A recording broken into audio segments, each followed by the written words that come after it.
all films are political. I see these people say, "No, I'm not political." All films either challenge the status quo or reinforce it. That's just the truth. So everything. I think The Nutty Professor is an example I give of one of the most political films because it gets you to root for the fat guy to get the girl. Right. When do you see that? It completely puts you in the perspective of someone that you normally don't identify with. This is Talking Pictures, a movie memories podcast from Turner Classic Movies and HBO Max. I'm Ben Mankiewicz. Today's guest, Susan Sarandon.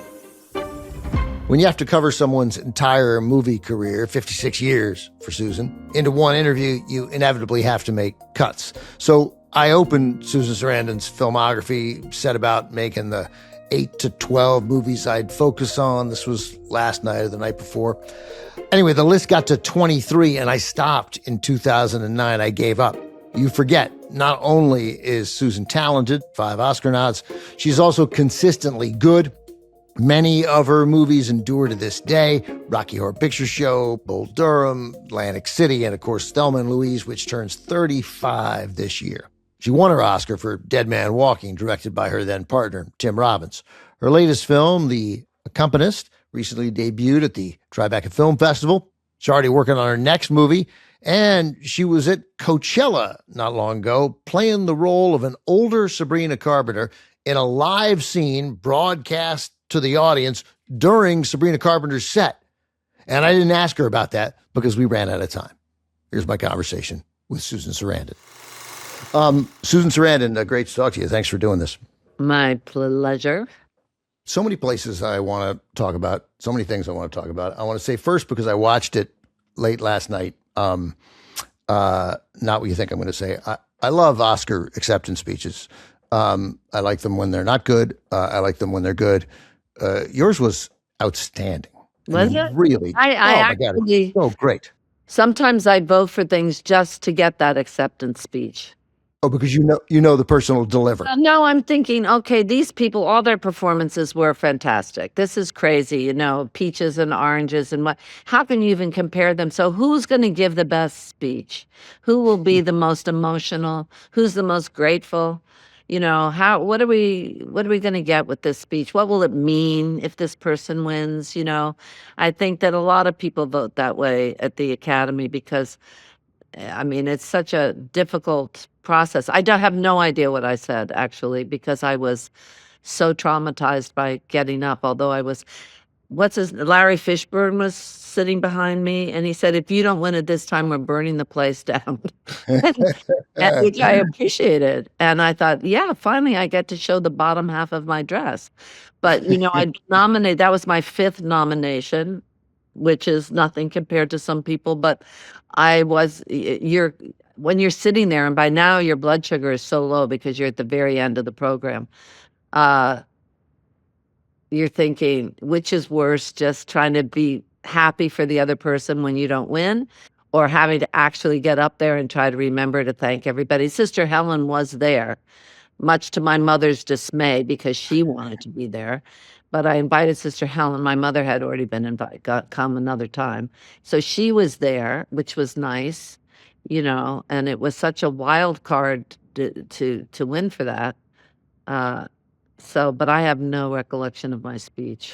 I am struck, I don't want to talk about the Academy's rules, but I am struck that 5-time Academy Award Best Actress nominee Susan Sarandon couldn't bring the nun on whose life the story was based and your mom. Like, that seems insane.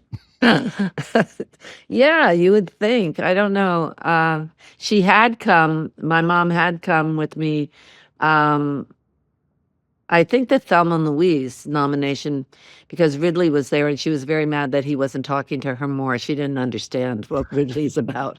And so I think it was that time that she was right there in the midst of everything. So she did that. Was so your mom got to experience nearly all of your success?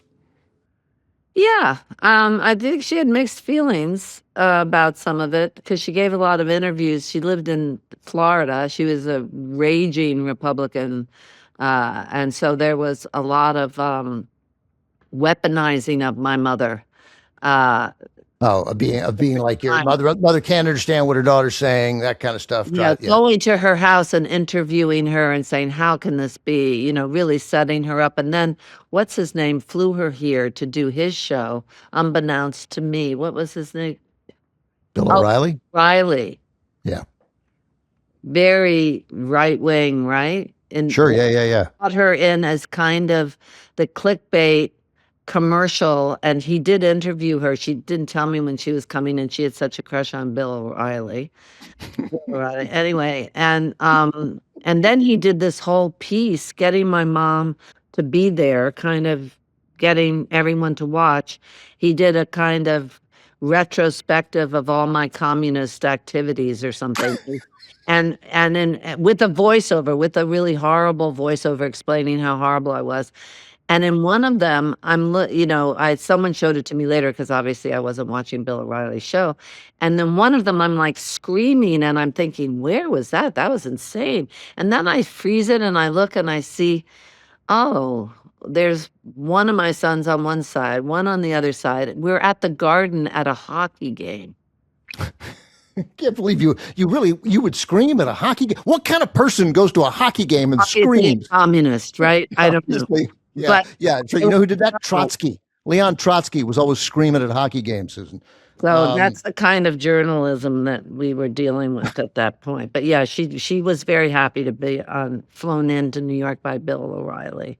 Did your dad live to see some of your success? Yeah, he died a while ago, but yeah, and he had been a singer in the days of the big band, so he was kind of showbiz adjacent, but then came back from the war. And I'm the oldest of 9, so she just kept getting pregnant, and he got a real job. But he had his toe a little bit in the business. The first studio that I worked in on a soap opera, he had actually helped design because he was a stage manager at that point. And then he was in advertising. Mm-hmm. He was a madman, and when that series came out, we all watched that together during lockdown, and we were like, "Wow, was this Dad? This is really," because he did commute. By that time, I left Queens, and we all moved to New Jersey, in this little, houses that they were plopping down and fields. And so that was my introduction to New Jersey, and then he continued to commute to the Martini style of life for Ogilvy and Mather. He was eventually a vice president there until he retired, and then it's quite a career from being in big bands and being a singer. And I know he sort of helped organize entertainment during World War II in Italy, and then to be a stage manager in making movies and TV, and then advertising. That shows like he was a capable guy, clearly. Yeah, he was a capable guy and, very patient. But the interesting thing was that my mom was brought up in institutions. She was abandoned when she was little, and or she was put into foster care in an orphanage. And my dad's basically was on his own from the time he was 16. His dad died when he was young, and his mom had a breakdown. So these two people managed to find each other, who had no sense of what it meant to have a parent that functioned. And then they went on to have 9 children. Yeah, right. The learning curve is pretty steep. Did they do okay? I mean, well, we everybody has their thing to work out, right? I think at a certain point you can't keep blaming your parents. They did the best they could. Yeah, it gets embarrassing to be an adult and still talking about your mom. I mean, I do it, but I always feel I feel particularly like I've emasculated myself afterwards. Like, come on, man, get on with it, dude. Like, she's gone and she did the best she could. She was broken, but she did the best she could. Yeah. I mean, I think that's what we have to remember. Give everybody a pass, when you're at a certain point, you just do whatever you can. And I think one of the hardest things for me to learn was, especially I'm not talking about my parents now, but when you're in a relationship, that there's just so much that love can do. And if a person's not ready to go the next step. There's no amount of loving them that will accomplish that, you know? Yeah. So obviously you grew up pretty devoutly Catholic. I feel safe in saying that, and we did talk about you winning an Oscar for playing a nun. Yet it seems pretty clear you left that behind. But Well, uh, he was leaving me behind early on. I asked when I was in 3rd grade and they were teaching, I went to a Catholic, the girls were separated from the boys, but a little, parochial Catholic school in New Jersey. And they were teaching how if you get married, the only way you're really married is in the Catholic Church. Any other religion doesn't really count. And I raised my hand and sincerely asked, but then how were Joseph and Mary married if Jesus didn't make it up till later? And that was so you were more of a Jesuit, like you were asking questions, yes, and right? Yeah. they made my Jesuit ass stand in the hallway and said I had an overabundance of original sin.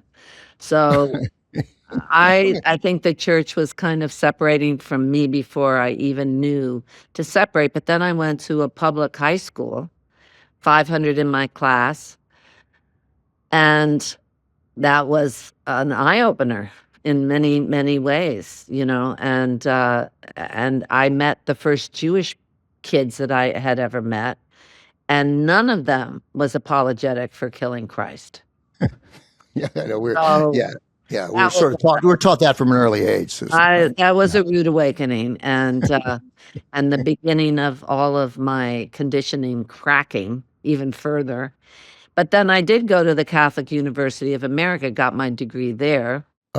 I know Catholic University. I grew up in D.C. And that's where it is. I mean, it is, and to have been there in the late 1960s, mid to late 1960s. I mean, even it. Clearly, you did not, and you lived with your grandparents. I mean, that sounds like the least interesting college experience anyone has ever had. Yeah, it wasn't actually much of it. I realize now, because I had to work, I had to earn money, and my grandparents had never had anyone live with them for different reasons. So their expectation of what I was doing was, completely off. So finally, I just thought, I'll get married and leave my senior year.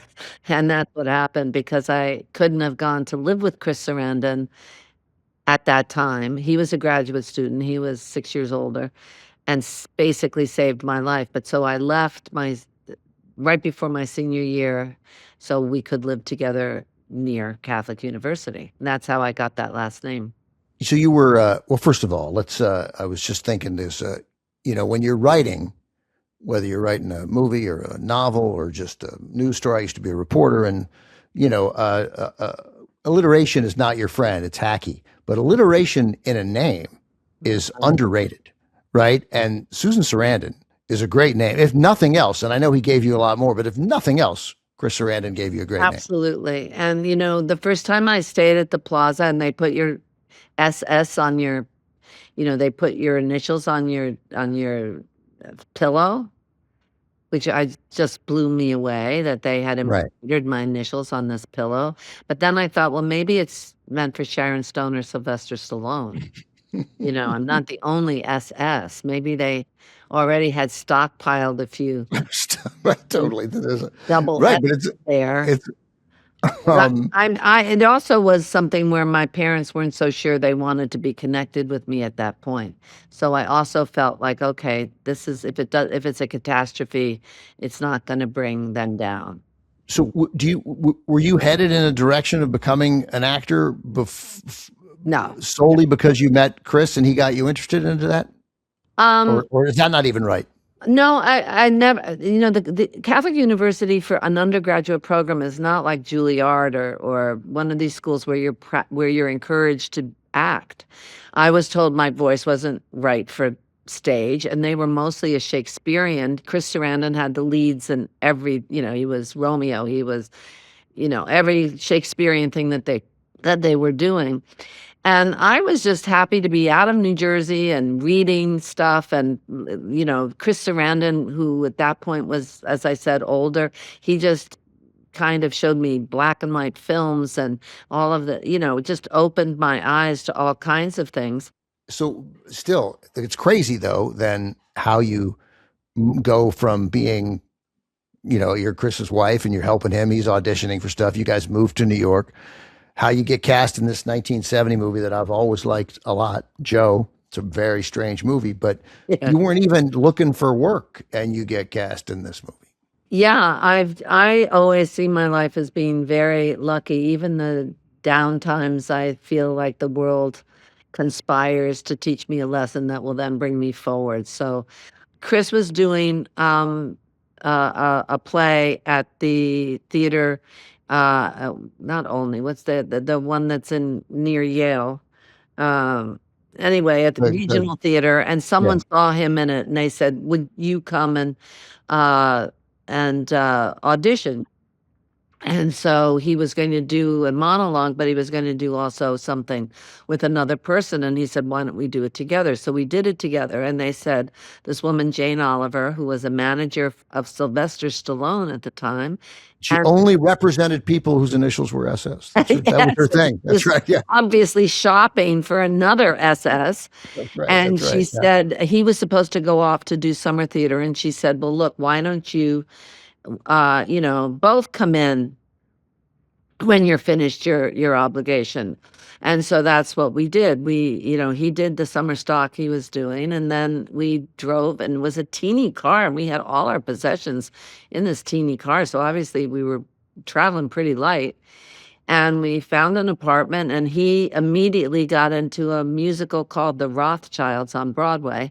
And I went up for this thing that John Avildsen was directing. He's not in the Directors Guild or anything. He'd not directed anything up to that time. And I met with him, and they'd been trying to cast the girl. And he asked me to do an improv. I asked him what that was. I did it. And he said, "Okay. I'd like you to do this." And I called, not with the cell phone, but I got in touch with Jane. And she said, "Just leave. Don't say anything. Don't do anything." And that company, this was the first non-pornographic film that they were doing. Canon Films. I ran into the guy, the head of it. Now they're doing legitimate stuff, I think. But anyway, and thus it began. So so Joe is Peter Boyle plays Joe, and he's homophobic, he's racist, he's anti-Semitic, he's a and he's a hardworking guy, and feels like the world is slipping away from him. It's something that would obviously people will identify with it now. Yeah. And then he connects with your father to try and find you, and it leads to unexpected and horrible carnage. Yeah, the underbelly of the village is exposed. All of the That's right. free sex and whatever. Yeah. Peter Boyle has a line in the movie where he goes to the other guy, the guy who plays your dad. He says, "Is this an orgy?" and your father in it says, "Yeah, I think it is." And he goes, Peter Boyle says, "This is my first orgy." This is the first time I ever heard anybody pronounce orgy. It's obviously intentional. It's super effective. Yeah. It's a pretty effective movie too. He was the sweetest man, Peter. I was so cold. I was wearing they shot my jacket full of holes, and I was doing this thing at the end of the movie over and over until I couldn't stop shaking. And he arrived, he was there, and he arrived with something to help me warm up. And he was just the sweetest man. So talented. Yeah. I've heard nothing but nice things from anybody ever about Peter Boyle. So that's nice. How'd you know how to act, man? Kids do it all the time. Surviving it is what's difficult. It's not, the acting isn't, it's imagination. I think there was a funny thing that Ian McKellen did on Ricky Gervais' show, where he says, "I imagine, and then I do it." I mean, you bring a little bit of who you are. And I think I always saw myself as a character actor, which I think is one of the reasons I have been around as long as I have, because when you're the really pretty girl in the film, and you become, and you have a big personality, that you definitely get paid more, and you do you over and over and over, and it's very effective. But I think sometimes transitioning, the people that started with me at 17, hardly any of them lasted to be leading ladies as opposed to ingenues. It's a hard transition. Yeah. But I think the fact that I played a lot of characters helped give me a broader base to survive. I'm curious then to go back to the beginning, though, that you said in some interview, I can't remember which one, but you said, I knew enough not to act. I'm paraphrasing slightly, but I want to know what that meant because obviously you'd figured something out. Well, I would just go over it and in a very simplistic way of what each scene, why the scene, and just know the dialogue well enough that when I was then with my partner who was in the scene, I could just respond. I'm a very good listener, which I think, whenever people say, well, you're still, sexy, you're still doing these things. And I'm like, no, I'm just like a good listener. And when people see two people on screen that you believe see each other in a way that nobody else has seen them, that connection, that chemistry, I think can read as different things. And also, it's all about compassion. You learn to understand that really, given a circumstance that you never thought would affect you in any way, that you are affected, that you have so much in common with everyone, that people basically all want the same thing, need the same thing. And so, in having the opportunity to play someone in a different set of circumstances, even bad mothers, good mothers, whatever, you it's kind of enforced compassion, you just learn so much, so it's a great job. The one thing you've said a couple interviews, and there was no follow up question, so I'm eager to ask it. Then you said every movie I make's a love story, and Definitely. so what does that mean? It means that I think the bravest thing you can do is allow yourself to be intimate with another person, not necessarily physically, but just it interests me. Just anybody that has the courage to reach out to another person, and I think that storytelling is about that. And as a storyteller, you're when you play a character, you're telling people that they are seen too, that they are heard. And I think that love is, for me, is always the end. Even if it's you, Burt Lancaster, and you love his hands, or you love the fact that he's clueless, it can be that too. It doesn't necessarily mean it's a romantic love, but that you open your heart, which is a muscle. So the more you use it, the better it gets. And you open your heart to the possibility of whatever this other human being is going through or needs or wants. Hold that thought, Susan. We're going to take a quick break. Come right back. More with Susan Sarandon right after this.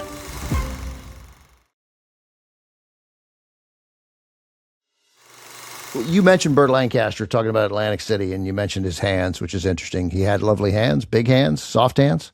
All of the above. And he was very protective. He was very I don't think he had any idea who I was or what I'd done before that. I was maybe the girlfriend of the director at that point. I don't know. But he, was always talking about Kate and Silvano and all these amazing actresses that he worked with. But he was the kind of guy that was kind of like out of the 50s. So wait, who was he? He was referring to, that's Katharine Hepburn? That's the Kate you're Katharine talking about? Hepburn, Silvano Mangano. He was always kind of, let me show you this and let me teach you this. He took me to see Frank Sinatra was singing in Atlantic City, and we went to see him. And he was kind of very protective, but he was also very kind of he didn't like the idea of my presenting myself to him. He wanted to swoop me up, throw me on a beach somewhere, and Nice. that's what he felt his audience wanted. And so, the directions that John Guare had written for that scene were very specific and talked about her almost like a deer in the headlights, and his talking is what brings her to him. And he kind of accepted that, but it was a bit of a conversation. Thank you for telling me that about Burt Lancaster. That was lovely, and I'd not heard that. You were with Louis Malle at the time, who directed Atlantic City. Let me ask you I had a question about Pretty Baby that you probably haven't been asked. That was the Brooke Shields, very controversial film at the time because she was a 12 or 13-year-old playing a 12 or 13-year-old. She was sort of being 11 years old. She was 11 years old, turning 12 when we shot it. yeah, crazy, and playing a prostitute and being sort of, trained to be a you're her mother. Anyway, I don't want to get into that stuff. I don't care so much about that. Certainly not now. But you mentioned in one thing that the great cinematographer Sven Nykvist is shooting that, and Louis Malle's directing it. But the crew was an old school crew. You're shooting in Louisiana, right? Mostly. Oh yeah, it was all Netherlands, and so you mentioned the crew were all guys. They didn't understand what Nyquist wanted. I mean, this is like that he had a very set idea, European. They were a crew that was attached to the boyfriend of Polly Platt, who had written it with Louis and was also a set designer or something. Yeah, and Polly Platt was famously Peter Bogdanovich's wife. He left her for Sybil Shepherd, but she was a brilliant filmmaker herself. Right, and they had come from like racing movies and action films and like B movies. They had no idea who Louis Malle was. They had no idea who Sven Nykvist was, and they kept and this was, of course, shot on film, and it's so beautifully shot. And in the beginning, so you're not seeing the dailies for at least a few days, right? And in the beginning, they just kept sneaking in lights, and then Sven would take them out, and they were very, like rolling their eyes at Louis Malle, and who is this, and what's this guy doing, and everything. And then when they started getting dailies, they were a little bit more respectful, but it was a real bro-y kind of crew where on the set, the thing that carries all the drinks for you, the cooler. That wasn't alcoholic. Everyone was drinking beer, and it was just wild. So let me ask this, because that's what struck me. That exact line, you just said it. I didn't have to remind you to say it. You just said it. So that's 1978 when Pretty Baby comes out. That's because I assume nearly all the crew, if not 100% of the crew, are men. Yeah. And things have changed now to the point where, I don't know, I'm making up numbers here. 25 to 33% of a crew is likely to be women, sometimes more. Just that part. I'm talking about the crew. I'm not talking about I'm talking about the below the line people, which seems pejorative, but you know what we're saying. Not the director, not the producer, not the stars. That must have changed the mood on movies. Just the fact that like there are finally some women there also working these jobs. Well, I can preface this by saying that a vagina doesn't necessarily qualify you to be great. But that being said, in any field, hang on, I'm going to write that down. Anyway, this is not. You can't hire a woman who's unqualified, and just because she's a woman, she's going to be great.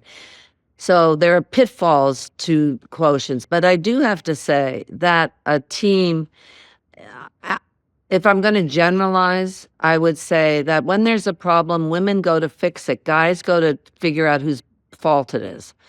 Women are very used to also anticipating things. So I find that sometimes you can get women, not all the time. I've had some really horrible women producers, but there are the attitude and the vibe of having a crew that has a lot of women on it. Yes, it is very different for the most part. And I think that there is a lot of training of women that goes into anticipating problems, being able to not put your ego first and just solving whatever it is that needs to be done. I don't see as much of, well, that's not my job, I'm not going to pick up that cable. So I think it does, that Pretty Baby was a particularly rowy, masculine, out of control, chasing each other naked down the hallway of the hotel with a fire extinguisher, kind of pranky group. They were wild. Every guy on a set isn't like that, obviously. But of course, and I'm not suggesting quotas. I'm merely suggesting that progress means that women are given as much of an opportunity as men to be bad at their jobs. That's it, yes. Right? Yes, right. Absolutely, absolutely. So a couple of movies I wanted to ask you about. One, you spent last year celebrating the 50-year anniversary of Rocky Horror Picture Show, and then also Witches of Eastwick. And because both of those, superficially to fans of those movies, seem like, oh my God, that must have been amazing and fun. And I think it's just, you have a nice perspective on No, man, just because it looks good doesn't mean it was good. And not that you had a problem with your castmates, but just this job is sometimes harder than it looks. Yes. The Rocky Horror Show was filmed in England during the winter in a studio that had no heating, and the house itself that had been used for a lot of horror films basically had an open roof. So we were in our little undies and things, and of course, I got pneumonia pretty quickly. Um, and we were working long hours. It was a long commute. It was an over an hour commute to the Bray Studios where we were shooting and going home. And by the way, just to interrupt for a sec, pneumonia, that doesn't, so you don't stop down and go to the hospital for a week. No, the doctor suggested that, or at least just put her in something warm. And they did get a screen with a space heater, but then that caught on fire, and as did my trailer at one point. My big purchase of a Calvin Klein gabardine raincoat went up in flames in my trailer. So that was physically difficult, and everyone else except for Barry and I and Meatloaf had done the play a billion times, right? The original cast, but they had never done film before. And you were the only person in the movie who'd made a movie before. Yeah. And that was also something that I did to get out of my comfort zone, because I was always paranoid about singing because of my being told as I was growing up that I really couldn't sing. And I knew Tim before the movie because a friend of mine was in the California production. We're talking about Tim Curry. Tim Curry, and everyone adored Jim. And I went by, they were casting. He had left the show, and I went by just to say hi. I was actually supposed to do a different movie. And I just went by to give him a hug, and they were like, "Oh my God, you have to read." I said, "Oh, thanks, but I can't really sing." "Well, just read." And then I kind of made it funny, which it hadn't been. And they said, "Well, can you sing Happy Birthday? Can you hit this? Oh, it's fine. We'll figure it out. We'll figure it out." And I just thought, much to the dismay of my agents, because there was no money involved in that job, I'm going to just get myself in that situation, and they're going to give me drugs or alcohol or something that's going to help me do this, and I'm going to do it. And of course, they didn't give me anything, and I did it. And, I've been asked to sing ever since, and I still can't sing. I've got an itch to scratch. I need assistance. Touch me. I want to be dirty. Thrill me, chill me, fulfill me. Creature worth the night. The other one was Witches of Eastwick. Yeah. Well, so I was cast in Witches of Eastwick, and then I went back to Italy for a few months. And because you were married, your husband was Italian, right? Yeah, we didn't get married, but I had a child with this Roman guy, and I got a call, and George said, "Well, how do you feel about playing this other part?" Which in the script didn't really exist. George is George Miller, the George director. Miller, and I was supposed to play Alex, which had the bulk of the scenes with Jack. I got fitted for that and everything. And I get to California, and they're like, "You know what? You're not in that part anymore. Your contract didn't say specifically you now have to play this other part and learn to play the cello in 2 weeks." It's really staggering to me. I get it. It's 1987. You were only one Oscar nomination into your career, but the degree to which it was just, I think they wanted a brunette, a redhead, and a blonde. I got you. I just mean, they just were like, it's not in your, like they were pushing you around a little bit. Yeah, well, that's how it goes. That was Peter, what's his name, who did Shampoo? John Peters had been with Cher, and he was one of the. Yeah, I was going to say, I thought John Peters, yeah. So I was told, you won't work if you leave. And so now my daughter was 18 months old. I was basically a single parent. And I had to make a decision, and I chose to stay and try to learn to play the cello. But the rehearsals were very painful for me to sit there and, listen to someone complain about the part that I thought I was doing. and to hang in because when we Wait, why was somebody complaining about your part? well, just trying to figure it out, because Oh, the right. script was very amorphous. They kept changing stuff. They couldn't figure out the rules, but they had to, it was supposed to be a 3-month shoot and it went 6 months because they couldn't figure out the ending and they didn't, like what were the rules with these dolls or who sleeps with the devil or I don't think she would do that. And I'm like, come on, if we're sleeping with the devil, you could do anything. What, and trying to figure out what my character did. And then I finally just thought, well, she's the only one that doesn't have kids. I had the one scene with Jack that was great with the cello, which I had to figure out how to play. And she's the one that loves him the most was the decision I had because she doesn't have a family, she doesn't have kids. And that was what I did, but I still didn't even exist toward the end of the script. That's right. You feel that? Let it wash over you. Let it tickle you.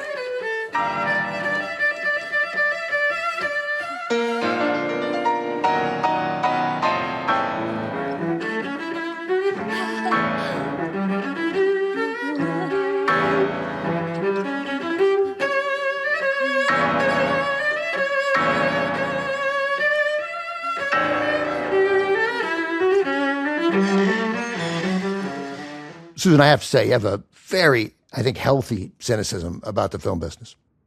Well, I just think you have to be practical. You know what's going on, and if you're going to be in a contaminated atmosphere, you have to know why you're there and what you're going to get from it and, you know, protect your honor, but at the same time be realistic and know why you're doing a job. If you're doing a job for the money because you're building a house, that's totally valid as long as it's not a immoral kind of Right, right, right. because I think all films are political. I see these people say, "No, I'm not political." All films either challenge the status quo or reinforce it. That's just the truth. So everything. I think The Nutty Professor is an example I give of one of the most political films because it gets you to root for the fat guy to get the girl. When do you see that? It completely puts you in the perspective of someone that you normally don't identify with. So that couldn't be more political, but so every story that you tell, whatever point of view you choose to tell it from, you have to think about the responsibility you have of putting something out there. But also if you're going to do a silly thing that's just fun and that's okay, everything doesn't have to be an obvious dead man walking. But I think it's important to say, okay, this is why, I know why I'm doing this and this is why. Whenever I would work, I'd have to explain to my kids why we were taking to the road and what the story was and why I was doing it when I had kids, because I dragged them everywhere with me. And that was good for me to be able, that and the test of, are you going to be able to talk about this for 5 days in a junket? I bet I'm sure it was good for you to do that. I have no doubt that it was also really good for them, even if they didn't quite get what you were saying at the time. I think it's, yeah. So this sort of relates then, because I think the next movie you do, but certainly the next big movie you do is Bull Durham, after Witches of Eastwick. And I didn't hear you say this, but I read it. I didn't know it until I read it yesterday. So that Mike Medavoy, who I know, but who thought you were too old to play Annie, and a producer gave you advice on how to approach it, and you were like, I don't know, I just like how you handled this. You handled this like somebody very comfortable with how this business works. I don't think I didn't, honestly, this is news to me. I just knew that they had offered it to a few other people who refused to read. Yeah. People, and I had done a lot of movies by then, but I just read the script. I was living in Italy with my daughter and her dad, and I was like, all right, that's my ego that I'm not being offered this directly and they won't fly me or anything, but this is a really interesting person, this person. And so at that time, Ron wanted everybody to read with Kevin, like a chemistry test, and some people just refused to do it. And that's Ron Shelton, the writer director. Ron Shelton, right. And so I went in and Kevin was there and we read pretty much the entire movie. And then I got back on a plane and went back to Italy to a place that had no phone. And eventually a few days later they called. How do they call if you first of all, what kind of person lives in a place in 1988 doesn't have a phone? A person that lives in Italy, like in a park. Yes. They just called the neighbor. I don't know how I guess they called my agent. They didn't, you know, They yeah, they figured out a way how to get in touch with you. yeah. Somebody knocked at the And door then and said you have a phone call. Yeah. we were on a plane to, to Durham a week later or so. And I So, just brought, so, yeah. so if you don't want to tell the story, it's no problem. Then we'll leave it out. It's no problem. But No, I don't know what this, I actually am.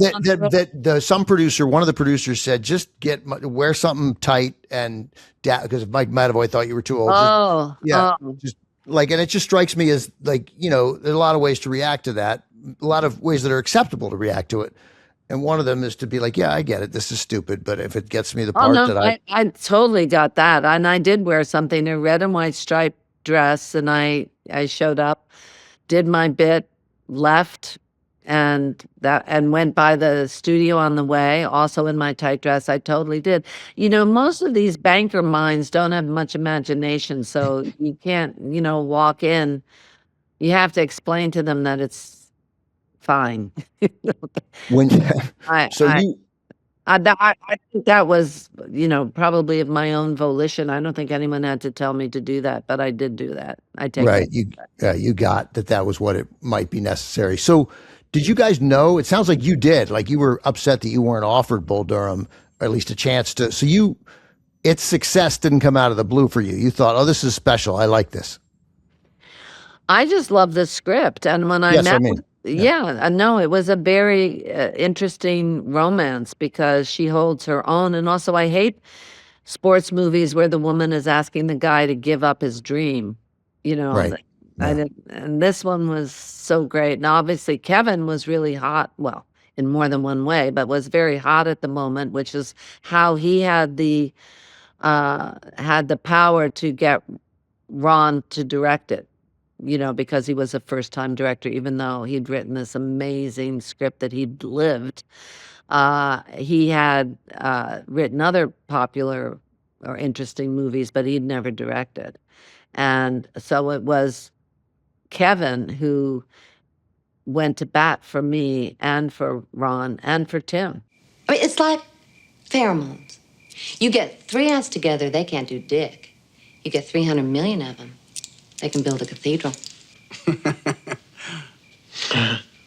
So somebody gonna go to bed with somebody or what? Honey, you are a regular nuclear meltdown. You better cool off. If you read Ron's book, it was just crazy how they replaced the DP without talking to him. Just told us one lunch, walked him around and said he's gone. There was somebody that I guess they wanted and wasn't available, and so they had this other guy start. And then they also were not sure about me and Tim.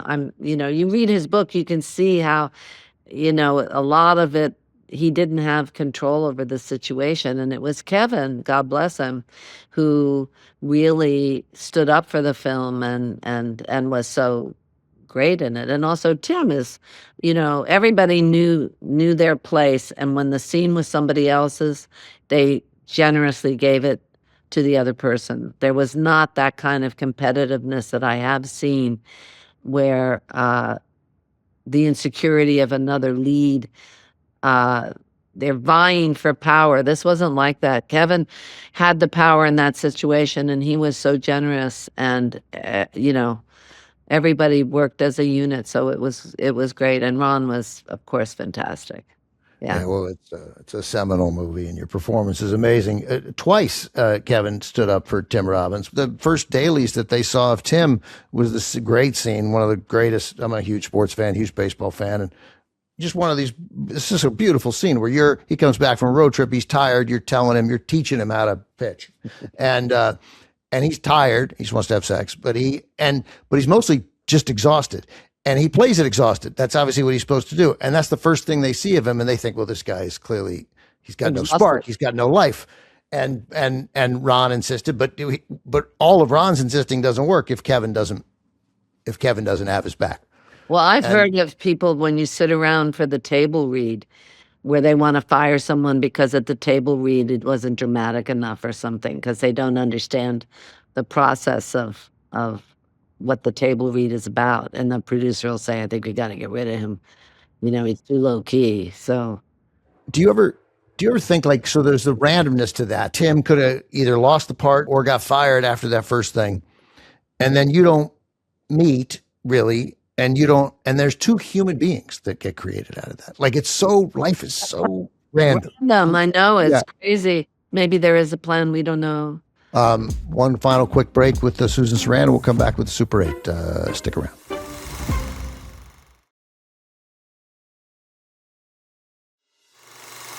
All right, Susan, Super 8. Are you ready? Yes. What is your most memorable movie watching experience? Well, I think that in terms of memorable, being traumatized. Sure, that's memorable. I would say recently Sirat, that was nominated for the Academy Award. Yeah. That, I won't go into detail. Obviously, Jaws is another one that you remember, but that one really broke all the rules, and I felt completely mesmerized / traumatized. Well, I haven't seen it yet. But my God. Okay. That's on the list. That's on my list. Well, I sat next to the director when I was getting this Spanish award that Goya that I got recently. And he was also, it was kind of the Spanish Academy Awards. And I must say he was so charming. And I talked to him about it. And obviously, I'm not going to tell you anything more because you deserve to be traumatized afresh. Do you remember anything from your childhood, anything at all, of going to a theater where you're where you left thinking that was, that reached into my soul and touched me in some way? As the oldest of 9, we weren't going to the movies. Yeah. I remember when I was older, someone took me to see Gigi, and I was really taken by that, which I realize now is just basically child trafficking. But at the time, I was like, wow, when she gets all dressed up, and thank heaven for little girls. Right. Maurice Chevalier can really sing. He's so charming. Yeah. So I was older. I don't know how old I was, but I was still at home. But my aunt took me to see that. But, going to the movies, I was always at home babysitting, and it didn't seem abnormal. If you had to get a tattoo from a movie or a tattoo of a movie line, what would it be? Well, I think Don't Dream It, Be It. Don't dream it, be it. Don't dream it, be it. Don't dream it, be it. All right, sure. Okay, going back to Rocky Horror. I have to say that one. Yeah. You have tattoos. You're Susan Sarandon. There's no way you don't have tattoos. I have a lot. Yeah. Do you have a favorite movie in high school, and if not in high school, it can be at Catholic University and college? When did you first have a favorite movie? How about we'll put it that way? I don't know.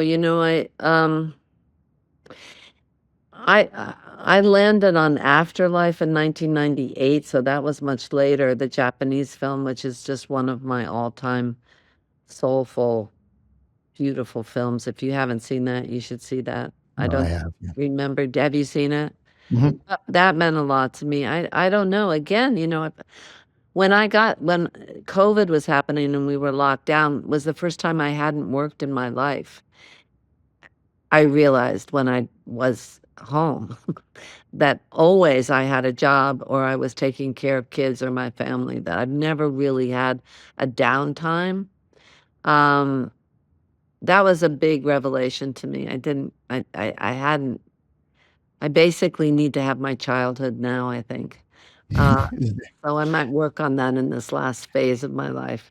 When did I know it became important to you? When did Grapes of Wrath become an important movie to you? Seeing it, later on, ordering it, definitely not in the theater. It was on TV. I mean, thank God for serving up some of those films. Yeah. Yeah, well, that's why Turner Classic Movies exists. So, Yes, and God bless them. what strikes you about Grapes of Wrath? Well, it's interesting. I think seeing things in black and white, this film that that I'm about to do, I hope will be in black and white. It's something that I'm producing, and I found the money for. It was just a teeny, teeny, tiny film, but I like the idea of it being in black and white because I think there's something about that I don't know what it is, but I find it just sets it aside. And of course, always the underdog. I'm always attracted, I root for the Mets. Well, so as we record this now, I believe I don't know if they won last night, but it was 12 in a row before. Oh, 12 good. losses in a row. Please. Yeah. It's so close and then it collapses. The The Rangers too, I'm there. I'm never not going to be a Yankees fan. It's always going to be the Mets. No, good for you. My wife's a So Mets telling fan. stories of these people trying, it's just so moving because especially when you're new to that period of history. Orson Welles told Peter Bogdanovich when they were friends, when Peter was, I think, making Paper Moon, that Orson Welles told him to shoot it in black and white. One, he said that black and white is the actor's friend. And then Orson, given to hyperbole, was like, name me one good film made in color. It's I'm going to look that quote up and give that to the rest of my team. good though. Yeah, that's right. That's Wells. You'll find it there. That's not hard to find. Okay, now for this next question, you're a thief. Imagine there's a vast warehouse filled with every prop from every movie, every costume, every movie. What do you steal? Lord of the Rings ring. Oh, it's a solid answer. You can't argue with that one. Is there a movie that makes you cry? Always? Do you cry? Are you a crier? I'm a total crier. Yeah, me too. Total crier. I mean, if someone attacks me, I don't cry. But then when I'm moved, I cry. Anytime someone says something nice, I burst into tears. So yeah, I'm a crier practically every movie. And my kids are so funny because when they were little and we'd be watching something together and Bambi or anything would come on, I'd be watching the movie, and then I look up and they're all looking at me, smiling, waiting for me to burst into tears. So they know I'm a softie. I am a crier, and I love guys that cry. What movie makes you laugh every time? Waiting for Guffman. Yeah. Yeah, there aren't many. Pretty Chris much Jeff- anything that group does. I mean, Yeah. but that was Yeah. my go-to for a long time. Definitely. Yeah, for me, it's Best in Show, but they're all Well, they're same. all great. Yeah. They're all great. They're all I great. mean, All- I think that I've seen some blooper reels from Carol Burnett show Okay. with that group that are just never get old. As they crack each other up, it's so good. So somehow, as I get to the last Super 8 question, we've gotten through this entire interview with Susan effing Sarandon and have not mentioned the movie Thelma and Louise, but it did, which is pretty good, that movie. So given that, maybe you can talk a little bit about the ending of that film and how you fought for it. But this last question, which is your wild card question, is inspired by Thelma and Louise. So what's your favorite great movie ending? Thelma and Louise has as good and memorable an ending as a movie could do. It sticks the landing. One of Tim's movies, Shawshank Redemption, which is among my favorite movies. Again, seems like it might be schmaltzy, but does it stick the landing. What's for you a movie with a great ending? Being there. No, that's a great call. That's a great ending and a great beginning. Yes, and maybe actually very relevant these days as they're in that coffin and they're choosing the president. I do believe, gentlemen, that if we want to hold on to the presidency, our one and only chance is Chauncey Gardner. Yep. And just the enormous power of television. I guess now turned into something else. So, is it true, that story? I guess it must be true. I know it's true, but the ending of Thelma and Louise, that was important to you. Important that Ridley Scott not change that ending because, of course, there was pressure to change it. Nobody wanted to see you and Gina Davis died. Well, I don't know if there was pressure after, but when we were talking about my doing it, I said, just tell me one thing. Are you going to test this and then we're in Club Med or something?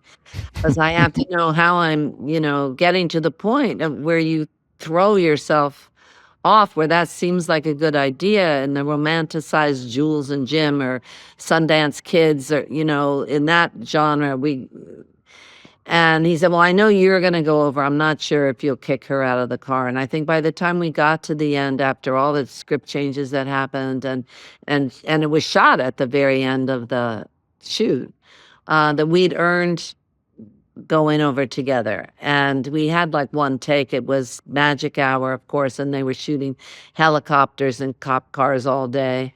And I said to him, I want to kiss her. We cut a lot of dialogue. There was a lot of stuff that moved to a different place, because by that time you're just finishing each other's sentences. And I said, I'd like to kiss her, and he was fine with it, and Gina was fine with it, and so that's what happened. Very, very last thing then along those lines that you said, and I just thought it was really insightful, that in the hands of another director, even a great director like Peter Bogdanovich in a movie, like Last Picture Show, that Thelma Louise could have been this small movie, great movie, still would have been really good as a small movie. But Ridley Scott knew how to turn this story into Butch Cassidy and the Sundance Kid for outlaw women. Well, he put us in an iconic setting, that was so much bigger even than the story, but it could have been a feminist whatever, but it wasn't. It was about much more, and that was all his choices in terms of the vista that he put us in, and the enormity of it, and that everything that says freedom. And also, what a stroke of genius to freeze the car and have that music playing, so it becomes again a triumphant act instead of this like a horrible thing that happens to these women.